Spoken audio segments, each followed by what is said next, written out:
찬양하면서 여기 뒤를 여러 번 이렇게 훑어보게 되는데요. 오늘 현금위원 맡으신 일이 오정희 집사님이 안 오셨어요. 두 번씩 봐도 우리 저기 송성도님 앉아 계시고, 그래서 어떻게 됐나 하고 기도했는데 눈 뜨고 보니까 요 앞에 딱 앉아 계시네요. 그래서 우리 하나님이 잘 인도해 주시죠. 그래서 나는 이상하다. 다른 사람 시키세요. 뭐 이런 내가 저 주책말 얘기를 할 터인데, 하나님 어떻게 됐습니까? 눈을 딱 뜨니 앞에 앉아와 계셔요. 근데 아멘 안 하네. 이렇게 제가 응답받음을 이렇게 강당에서 말씀 안 드리는데요. 네, 우리가 오늘 읽어드린 베드로 전서 4장 7절에서 11절까지 말씀, 종말론적인 삶을 우리가 살아야 되겠기에 그 말씀을 가지고 오늘 하나님의 은혜를 증거하려고 합니다.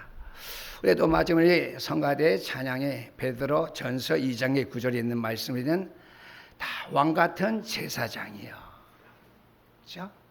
그리스도께서 이미 우리의 모든 문제 죄를 다 해결하신 그리스도가 되셔서 임말로 우리와 함께 하신답니다. 아멘.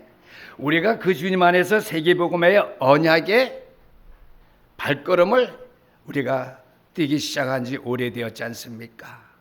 그 가운데 이 언약의 말씀을 놓쳐버리거나 잃어버리지 아니하시고 이 종말론 시대를 살아가면서 종말론적인 신앙생활, 삶을 잘 지켜나갈 수 있게 되기를 주님의 이름으로 부탁드립니다. 마지막 시대를 살아가는 그리스도인들의 삶을, 또는 신앙생활이라고 하죠, 삶을 가리켜서 종말론적인 삶이라고 이렇게 말하고 있습니다. 그러면 도대체 종말론적인 삶이란 무엇인가 하는 것을 우리가 생각해 봐야 되겠는데요. 종말론적인 삶은 다른 것이 아니라 믿음의 생활을 하는 저와 여러분들이 매 순간마다 내 인생의 삶의 마지막을 맞이한다고 하는 그러한 심정으로 복음 사역에 온전하게 책임지며 충성하며 순종하는 삶의 태도를 가질 것을 말씀해 주고 있습니다. 라틴어로 말하면 코람 데오인데요, 하나님 앞에서 모든 문제 해결하신 예수 그리스도 앞에서, 복음 앞에서 우리는 복음 사역에 온전히 충성할 수 있는 삶의 태도, 모습을 매 순간순간마다 내가 온전히 잘 감당하고 끝을 맺는다고 하는 심령으로 신앙생활을 해야 되겠다고 하는 것이죠.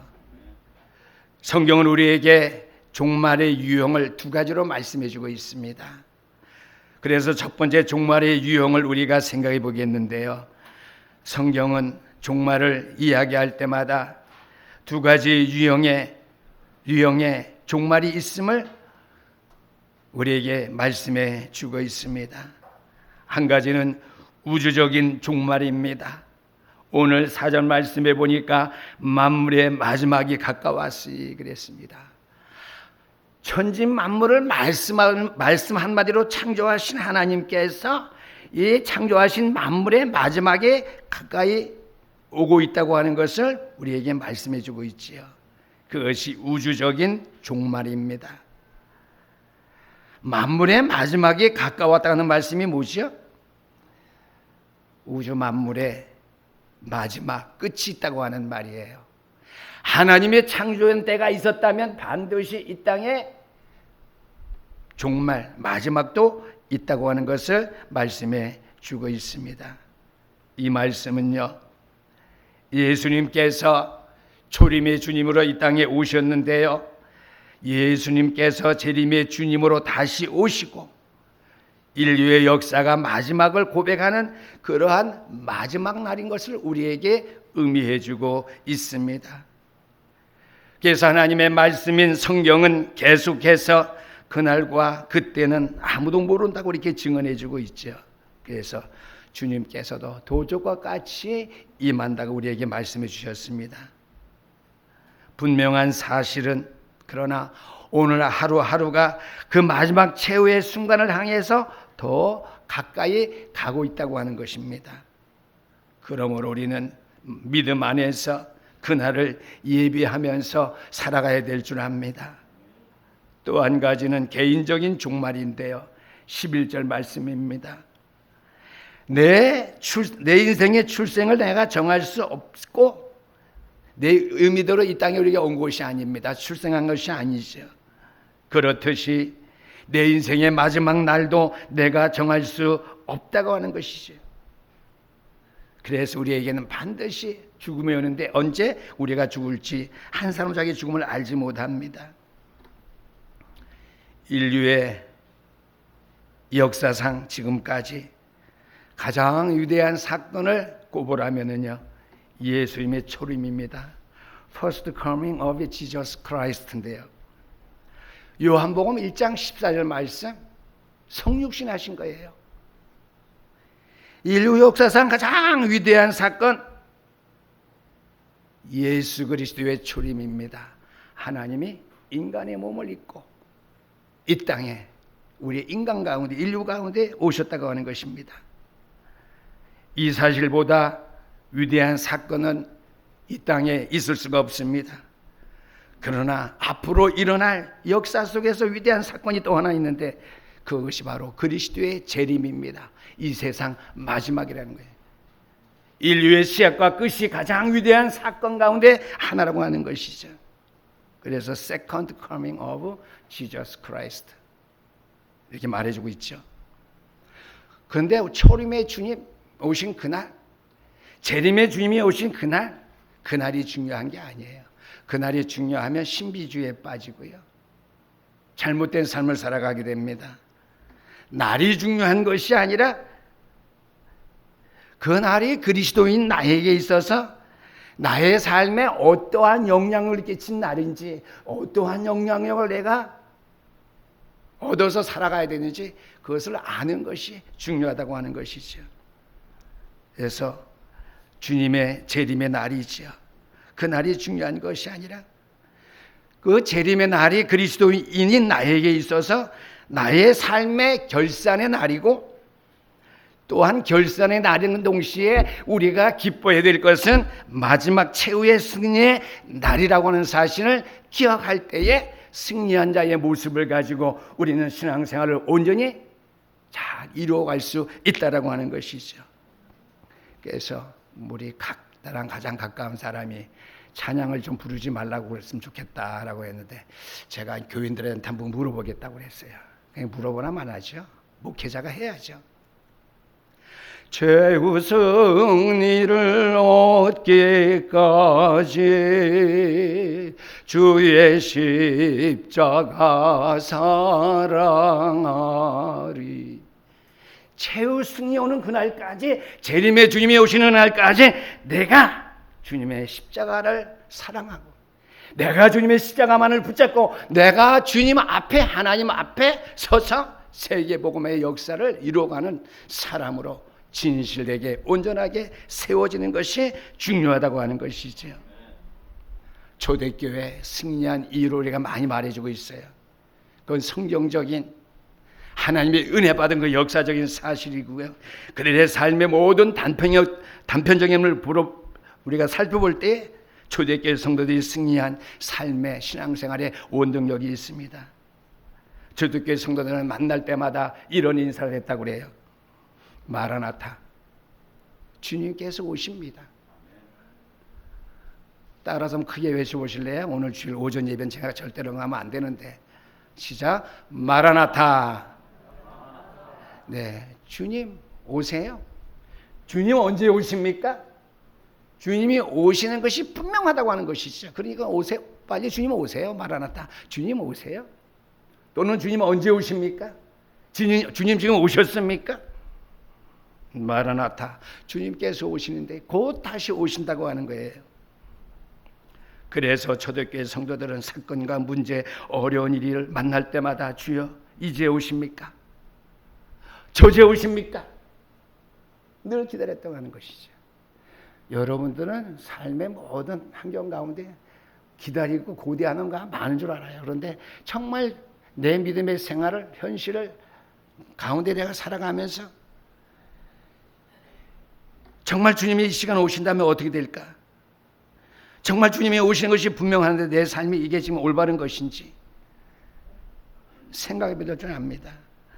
초대교회 성도들은요, 모든 문제 사건 당할 때마다, 어려움 일이 올 때마다 그 상황 속에서요, 주여 이제 오십니까? 안 오시네요. 내가 끝까지 감당하겠습니다. 그거죠. 오시는 그 시간까지 내가 감당하겠습니다.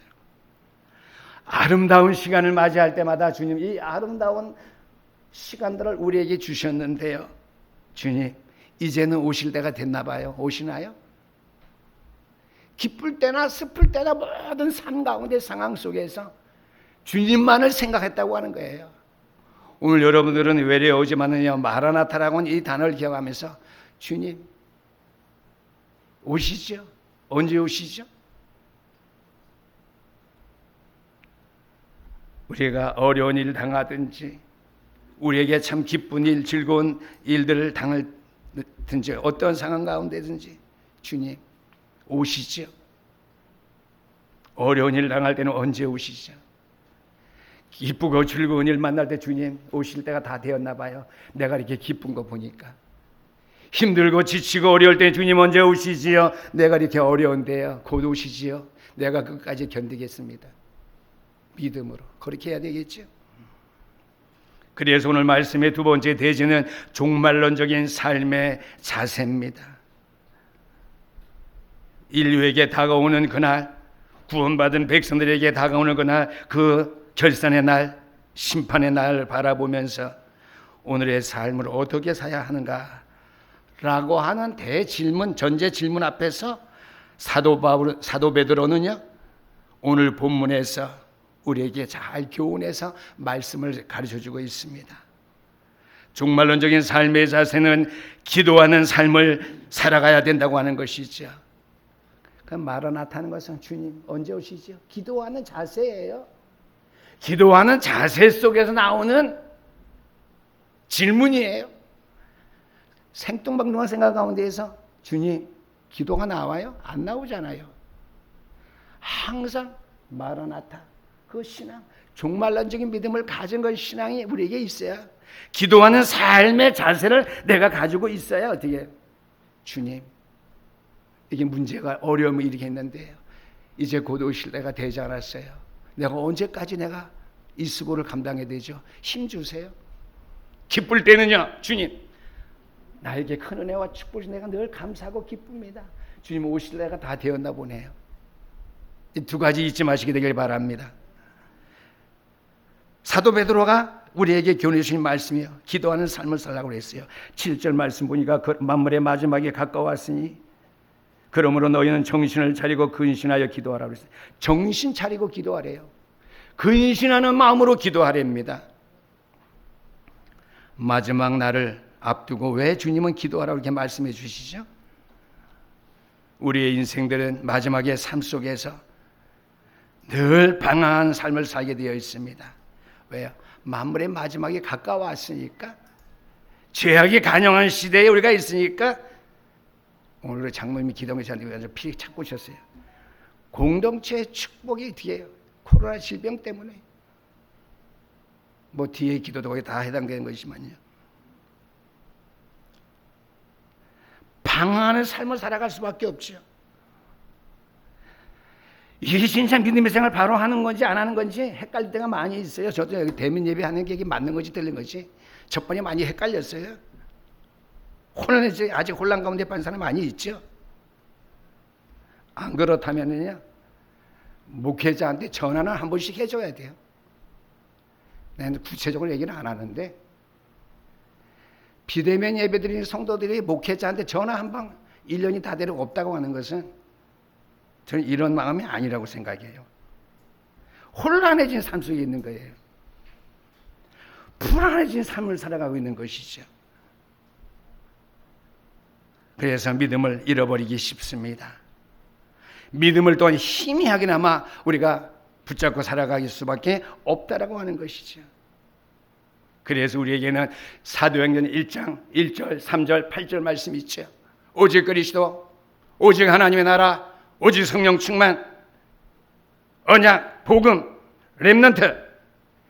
이것을 항상 강조하죠. 각인, 뿌리, 체질.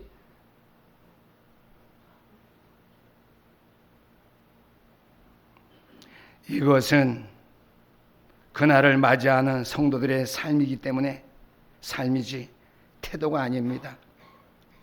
그럴수록 우리는 어떻게 살아가야 할 것인지 하나님께 묻지 않을 수가 없습니다. 기도할 때에 주님께서는 이 마지막 때를 어떻게 살아가는 것이 올바른 것인지 우리에게 말씀해 주시고 우리에게 지혜를 주시고 우리에게 분별력을 주신다고 하는 것이죠. 그러므로 정신을 차리고 근신하여 기도해야 합니다. 너무 바쁠 때에도 정신 차리고 근신하면서 기도해야 되고요. 힘들 때에도 정신 차리고 근신하고 기도해야 되고요. 아플 때에도 정신 차리고 근신하며 기도해야 되고요. 기쁠 때나 슬플 때나 항상 정신 차리고 근신하고 기도해야 됩니다. 제가 하나님 앞에 기도하면서 근본주 새벽 기도 때 하나님 이러한 문제 왜 주셨습니까? 해결해 주셔야 됩니다. 주의 종에게 교회에게 약속하신 약속 제 눈에는 안 보입니다. 하나님께서 그러셔요. 고성동 목사야, 네가 내게 소원한 것 많이 있는데 네가 행한 것 내 눈에 안 보이는구나. 이런 말씀의 음성이 들려왔어요. 그래서 제가 깨달아 알았죠. 오늘 이건 마찬가지예요.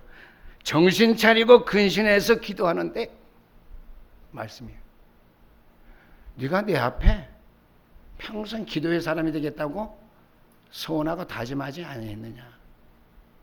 이게 먼저 깨달아져요. 제가 주의 종의 길을 걸을 때 젊은 나이에 20대 초반에 그 어려운 환경 가운데 세상 대학 포기하고 제가 신학 공부 목회자 되려고 그냥 한 게 아니었어요. 제가 자랄 당시에 교회는 마룻바닥이었어요. 기도 많이 하는 주의 종, 기도 많이 하는 주의 백성들, 기도하는 그 자리 마룻바닥은요 허옇게 다 변질됐어요. 요새같이 발전된 시대에는 마룻바닥에다 막 목 칠해갖고 아무리 콧물 물고 기도해도 죄송해요. 거기다가 뭐 어린아이들 대소면을 가리는 거 싼다도 태세가 안 되는데 제가 자라온 그 시대에는 그랬어요. 저도 목기 시작할 때 하나님 제가 기도하는 자리에 그와 같이 내 기도의 콧물이 눈물이 범벅이 되어서 저렇게 태색되기를 바랍니다. 그러한 주의 종이 되겠습니다. 그건 상황이고요. 제가 기도의 종이 되겠습니다. 기도해서 모든 문제 해결받겠습니다. 그랬어요. 근데 복음 안에 들어와서 복음을 너무나 진하게 알아가다 보니까 좀 놓쳐버린 것 같아요. 참 주의 종도 하나님 앞에 간사하더라고요. 제가 하나님 앞에 그랬어요. 하나님, 그러면 성전을 첫 번부터 똑바로 줬으면 그렇게 되어지죠. 고독등 상가에서 3층에서 1층 내려왔지요. 또 상황이 어떻게 됐든지 간에 제가 부족하더라도 똑바로 인도하셔야지요. 암사동으로 이사 갔죠. 내 자리가 정해졌습니까? 여기 앉아서 기도 한 10년 했으면 그렇게 됐겠지만 10년도 내가 한 자리 지켜본 적이 없네요. 선동에 13개월 살았죠. 저기 6년 살았죠. 여기 4년 살았죠. 그렇게 하나님 앞에 한걸했어요. 기도해서 내 자리가 거기 콧물 눈물에서 하얗게 퇴색될 수 있습니까? 그게 아니죠. 자리의 장소를 말하는 게 아니에요. 내 기도의 모습, 태도를 주님께서 책망하는 것이죠. 깨닫게 하는 것이죠. 그렇게 기도하니까 뭐 쉽게 기도해서 목사님이 이렇게 깨달으셨나 보다. 아니죠. 하나님, 내 목회 마지막에 곧 끝나는데 남들은 다 성경 보고 좋고 훌륭하다 하는데 나는 속이 곰습니다. 하나님, 1, 2억 같으면 5억까지는 내가 봐줄 만이다. 5억까지는 내가 빚을 줘도 내가 너끈히 감당합니다. 은퇴도요. 이게 뭐예요, 하나님? 그러고 기도하다가 결말을 봤어요. 너는 하나님 앞에 소원한 거 내가 아무리 봐도 안 보이는데 네 기도하는 참된 모습 자리에 내가 본 적이 없대요. 그러므로 우리는 정신 차리고 근신하면서 기도해야 합니다.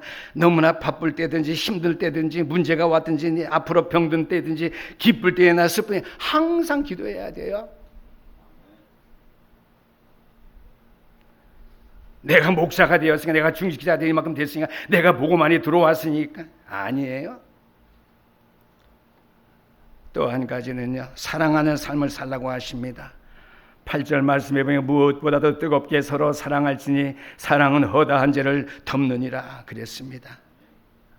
마지막 때의 삶의 자세를 무엇보다도 뜨겁게 서로 사랑해래요. 근데 거기에 보니까 저는 지금 이 본문 말씀을 수십 번 봤어요. 서로 사랑해. 볼 때마다 답이 나와요. 서로 사랑해래요. 서로 사랑하니 서로 대접하라고 그러고요. 서로 봉사하라고 그래요. 꼭 앞에 서로에 일방적이 아니에요. 하나님께서 먼저 우리를 사랑했으니 우리가 하나님을 사랑하는 거예요. 내가 불신의 전도자의 생명을 놓고 기도하며 생명 마치고 기도해야지, 사랑해야 그 성도가 우리와 동일한 전도 제자가 될 수 있도록 구원받고 우리를 사랑하게 되는 거예요. 아멘. 서로 사랑할지는.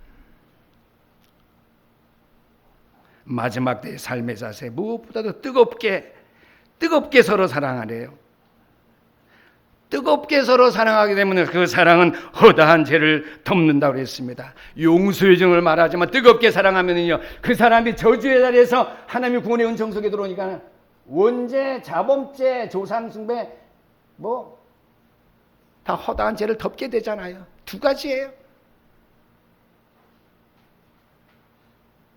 신학적으로는 허다한 죄를 덮는다고 하는 용서함의 의미만 얘기해 줬어요. 제가 늘 얘기하잖아요. 이 다락방 복음이 왜 귀한지. 뜨거운 사랑으로 내가 불신자 이분을 내가 사랑했을 때에 그분이 튀어요. 그리스도 앞에 나오게 되죠. 원죄, 자범죄, 우상숭배죄, 조상 모든 죄가 다 덮어진대요. 용서만 받는데요. 아멘. 그러니까 두 사람 관계가 돈독할 수밖에 없겠죠. 영적으로, 육신적으로. 그러므로 너희가 서로 사랑함으로 대접하고요, 너희가 서로 이 사랑함으로 말미암아 봉사라고 하는 것인데요, 사랑하는 삶의 첫 번째는 서로 용서하는 것이라고 그랬습니다. 용서하는 것의 첫 단계는 뜨겁게 하는 거예요. 희미하게 하는 게 아니에요. 우리가 각인 뿌리 체질 말하듯이 체질화 되어질 때까지 사랑하는 게 뜨겁게 사랑하는 저는 생각됩니다. 그래서 용서의 첫 단계는 뜨겁게 사랑하는 것으로서의 상대방의 허물만 덮어주는 것이 아니라, 자범죄 허물이 뭐가 중요해요? 원죄 허물이 더 중요하지요. 창세기 9장에 보니까 믿음의 족장 노아가 나오는데요, 노아 할아버지가 실수했어요. 포도주에 취해서 옷을 벗었죠. 그러나 어떻게 해요? 그날을 함은 목격한 후에 아버지의 벌거벗은 것으로 떠벌렸어요. 저주받았습니다. 근데 샘과 야벳은 어떻게 그 뜨거운 사랑으로서 아버지의 사랑을 뒷걸음질해서 덮어주고, 그 덮어준 것을 사랑으로 실행했죠. 두 번째는요, 서로 대접하기를 원망 없이 하라고 9절에서 말씀해주고 있습니다. 산상보훈 팔복에 보니까요, 너희가 대접을 받고자 하는 대로 너희도 남을 대접하라 그랬습니다. 그러므로 원망 없이 기쁘게 해야 된다고 하는 것이죠. 대접 받고자 하면요, 먼저 대접해야 된다고 하는 거예요. 그래서 히브리서 13장 1절에 있는 말씀입니다.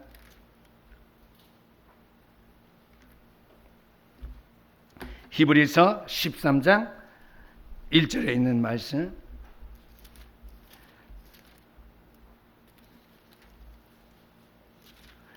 히브리서 13장 1절 말씀. 형제 사랑하기를 계속하고 손님 대접하기를 잊지 말라. 이로써 부지 중에 천사들을 대접한 이들이 있느니라 그랬습니다. 우리가 항상 대접하는 일을 잊지 아니하고 내가 남에게 받은 것 없는데 뭘 하느냐, 이게 원망이죠. 시비죠. 그거 없이 대접하는 일을 소홀히 하지 아니할 때에 부지 중에 천사를 대접한답니다. 주님께서도 말씀하셨어요. 염소와 양의 비유를 말씀할 때 제자들이 뭐라고 말합니까? 언제 내가 주님께서 어려움 당할 때 내가 안 도왔어요? 주님께서 뭐라고 말씀하시오? 너희 중에 지극히 작은 자 하나에게 한 것이 곧 내게 한 것이라고 그랬어요. 원망 없이 남을 대접하는 삶을 사는 것이 곧 복음을 위해서, 그리스도를 위해서 하는 것이라고 그랬습니다. 세 번째는 서로 봉사하는 것이라고 그랬습니다. 봉사는 각양 받은 은혜, 은사대로 우리가 수고하는 봉사인데요. 거기에 대해 해야 되는 방법이 있습니다. 청지기 같이 하라고 그랬습니다. 청지기는 뭡니까? 자신의 것이 하나도 없어요. 주인의 것을 받아서 관리하는 사람이 바로 청지기입니다. 저와 여러분 모두가 다 청지기지요. 그래 나의 생명도, 나의 물질도, 시간도, 기능도, 건강도 모두 다 하나님이 주신 것입니다. 이로써 세계 복음화를 위해서 이것을 가지고 우리가 이웃을 섬겨야 된다고 하는 것이죠. 복음 사역에 우리가 전심전력을 다해야 된다고 하는 것이죠. 그래서 11절 말씀 보니까 만일 누가 말하려면 하나님의 말씀을 하는 것 같이 하고, 누가 또 그랬어요? 봉사하려면 하나님이 공급하신 힘으로 하는 것 같이 하라. 이는 범사에 예수 그리스도로 말미암아 하나님의 영광을 받으시게 하려 함이니 그랬습니다. 하나님이 공급하신 힘으로 하는 것 같이 하라고 우리에게 말해주고 있는데요. 이것이, 이 일이 하나님이 영광 받으실 만한 일이라고 했습니다. 이 일이 전도자의 삶을 사는 이 삶이, 서로 사랑하라는 이 세 가지의 이 삶의 방법이 하나님께서 영광 받으실 일이에요. 복음의 사역 외에 하나님께 영광 받으실 일이 없다라고 하는 거예요. 제가 기도하는 데에 내 자신이 어떠한 목적을 놓고 기도한다면 하나님 영광 받지 않지요. 받으실 리가 없죠. 그래서 내가 복음 사역을 위한 교회의 헌신을 위해서 내가 기도할 때에 하나님이 영광 받으실 줄 압니다. 아멘. 그래서 하나님께는 영광과 권능이 세세 무궁하도록 있느니라 그랬습니다. 아멘. 거기 아멘이 나와 있어요. 이 말씀을 어떻게 해석해야 되느냐? 종말론적인 삶을 사는 우리의 삶이 하나님께서 영광 받으실 만한 일이고요. 그 일이 하나님께는 영광과 권능이 세세토록 있는 그 일이라는 것이죠. 아멘.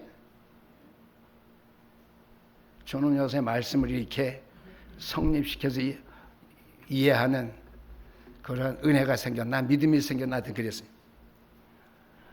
종말론적인 삶을 사는 이 믿음의 자세가 하나님, 이 일이 하나님 영광 받으실 일이기 때문에 하나님께는 영광과 권능이 세세 무궁토록 있느니라 하면서 뒤에 또 요한계시록도 아닌데 아멘이 나왔어요.